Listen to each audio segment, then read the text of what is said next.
Bismillahirrahmanirrahim. Assalamualaikum warahmatullahi wabarakatuh. Bersama saya Diah Wijayanti dari kelas non reguler semester 2 STIE Kuala Kapuas. Baiklah, saya akan membacakan lanjutan bab 2 yang bertemakan ilmu alam sains dari buku Madilog karya Tan Malaka. Menurut pemahaman saya, dalam bab lanjutan ini, bab 3 ini maksudnya, Tan Malaka itu semakin menegaskan bahwa ilmu alam atau sains itu merupakan dasar penting dalam membentuk cara berpikir yang rasional dan bebas dari tahayul.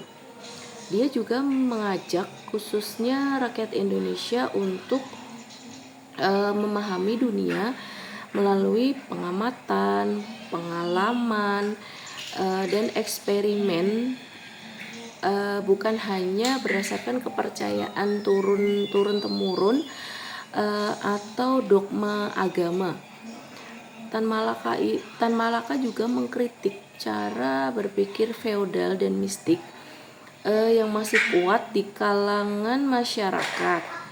Cara berpikir seperti itu membuat rakyat itu mudah dibodohi dan sulit berkembang. Dia juga menegaskan bahwa ilmu alam itu mengajarkan kita untuk meragukan dulu, lalu membuktikan sesuatu yang secara ilmiah. Inilah perbedaan yang mendasar antara cara berpikir secara ilmiah dan berpikir secara dogmatis. Dia juga memberikan contoh dari dunia barat yang sudah maju karena menggunakan metode ilmiah, yaitu mengamati, berpikir logis, lalu menyimpulkan hukum-hukum alam. Misalnya penemuan gaya gravitasi oleh Newton bukan datang dari wahyu, melainkan dari pengamatan apel jatuh. Contoh ini menunjukkan bahwa kemajuan bangsa itu sangat bergantung pada pemahaman terhadap ilmu alam gitu. Tan Malaka itu juga menyinggung pentingnya pendidikan sains itu untuk rakyat, bukan hanya dari kaum elit. Menurutnya, selama rakyat masih percaya kepada hal-hal yang gaib dan tahayul, selama itu juga mereka itu akan sulit bebas dari penindasan dan kemiskinan.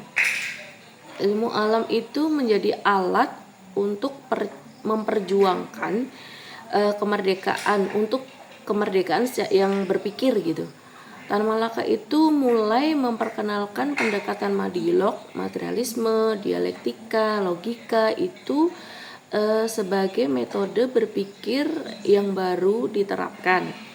Ilmu alam jadi pondasi penting dari Madilog karena mengajarkan kita mencari sebab akibat dan berpikir secara kritis. Logika dan ilmu pengetahuan itu tidak bertentangan dengan nilai-nilai moral, tetapi justru membebaskan manusia dari ketakutan irasional.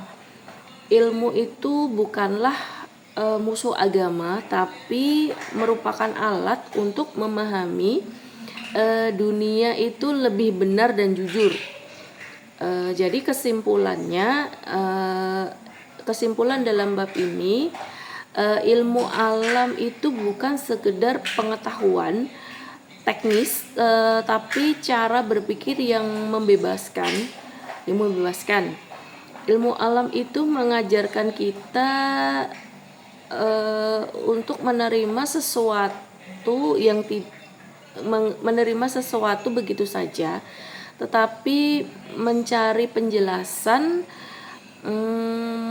yang berdasarkan pengalaman logika dan bukti yang nyata. melalui pemahaman terhadap sains, rakyat itu bisa berpikir mandiri, tidak mudah diperdaya, dan pada akhirnya itu bisa berdiri sejajar dengan bangsa-bangsa lain yang lebih maju lainnya. Jadi demikianlah pemahaman saya dalam lanjutan bab 3 ini, yang bertemakan ilmu alam sains dari buku Madiloka Diatan Malaka. Menurut pemahaman saya, mohon maaf apabila ada perkataan yang kurang berkenan dalam penyampaian pemahaman saya ini.